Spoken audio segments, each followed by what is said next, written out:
I want you to recall the facts as you remember them, what people testified to.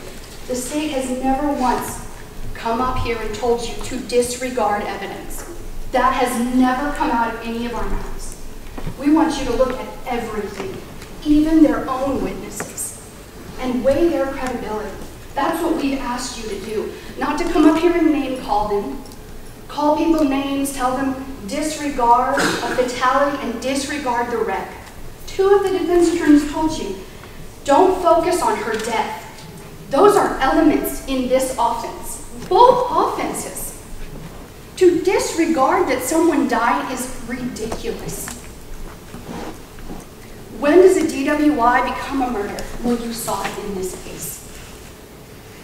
We talked a lot about the Grey Rock Golf Course. You have Tiffany Burgess from TABC who investigated. There's beer, there's hard liquor. You didn't have to pay for most of it.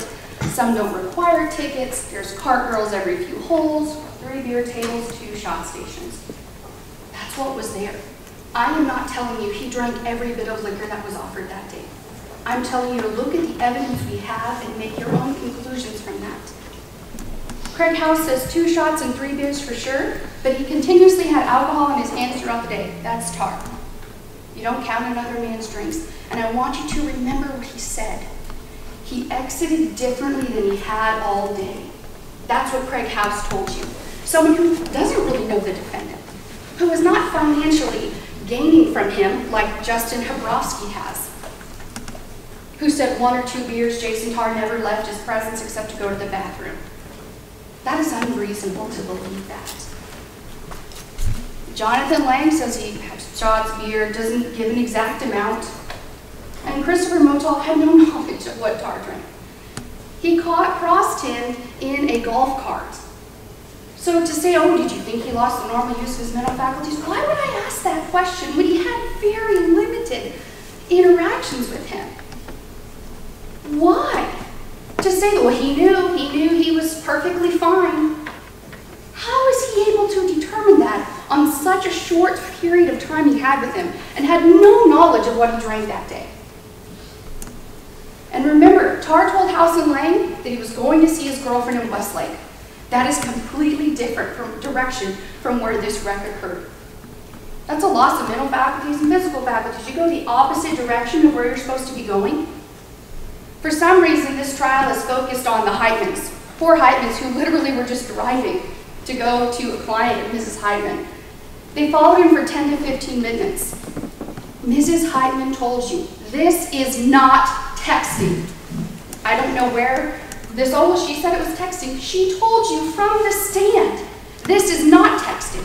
I've seen it before. This is not what the driving was like. It was violent jerking over and over and over again. All the way from Slaughter to the wreck location. He had a glazed expression, smiling and taking photos when he gets out of the truck. He stayed in one spot and he didn't move very much and he hardly spoke a word. You know why that is? Because he didn't want anyone to smell the alcohol on him. That's why he did that. He didn't want people to see that he can't walk very well. He didn't want people to smell the alcohol on his breath. He hid that, is what he's trying to do. And you see how far on State's Exhibit 11 that direction was that the Heitmans followed him. The slight curve in the road that you've seen. And let's not forget State's Exhibit 16. Here's those solid lines. Where is that wreck? In Nancy Sterling Dalton's lane of travel. But it's her fault, according to his statements.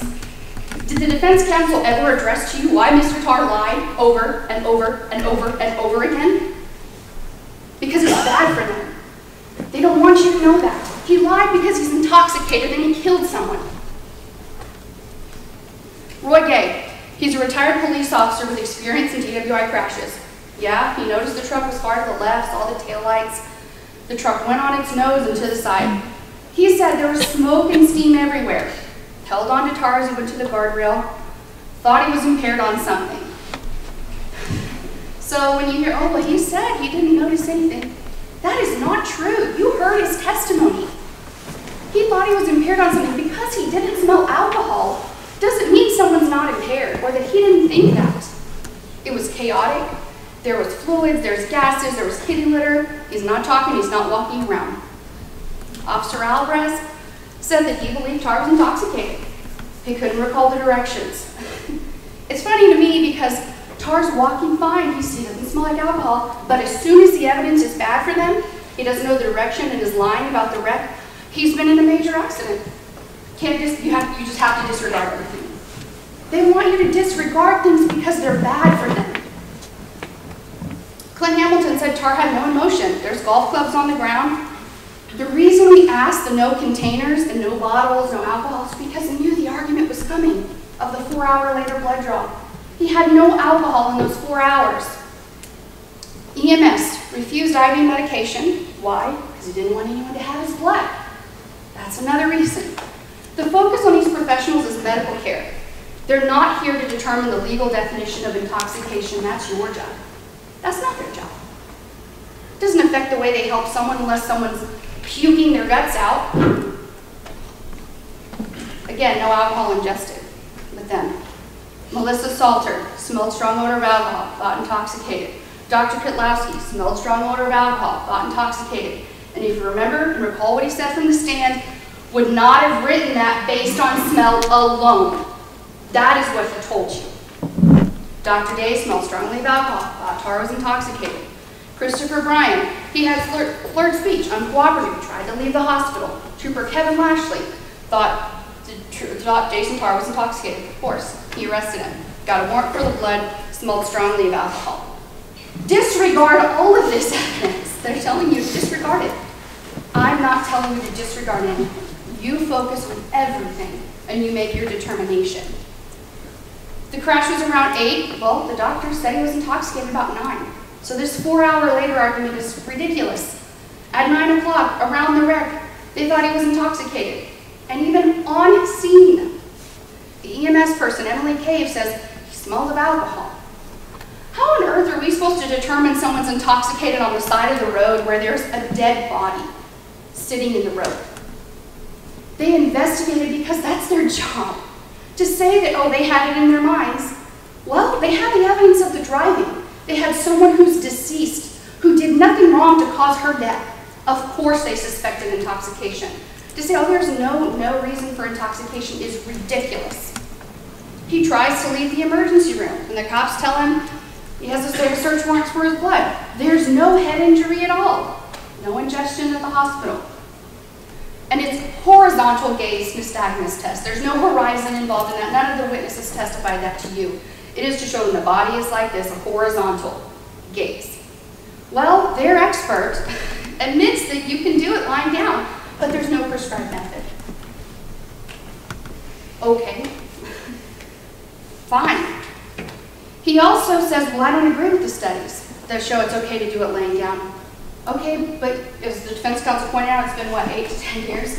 You're going to come in here and testify to a jury that you don't agree with it and have no scientific data to back it up at all? He's paid to come in here and tell you these things. Here's the distractions they want to tell you about the HGN test. Oh, head injury because he's possibly in a wreck.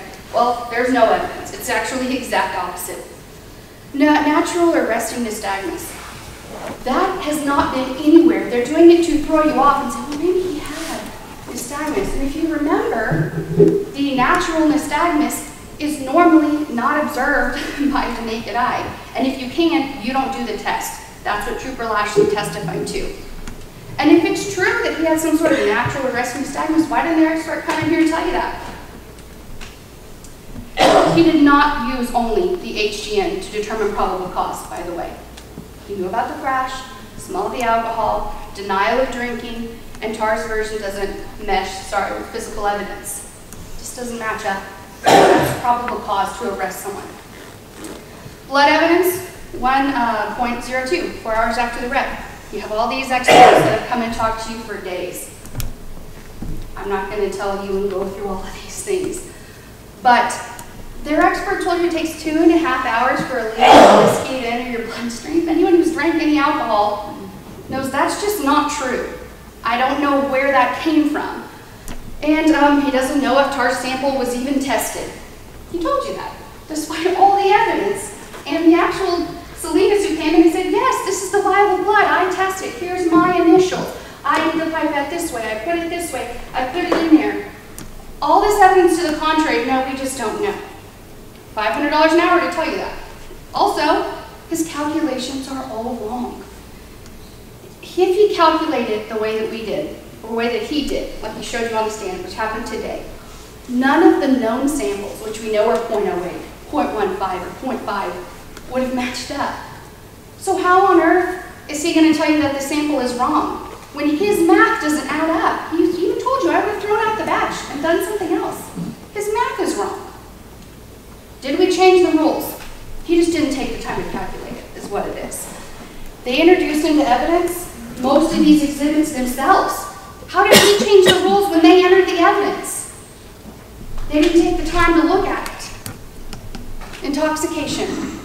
There's 3 different types. Mental faculties, physical faculties, 0.08 or higher. And you don't have to agree on the method. Like 6 of you can say, well, I think he lost the normal use of his mental faculties.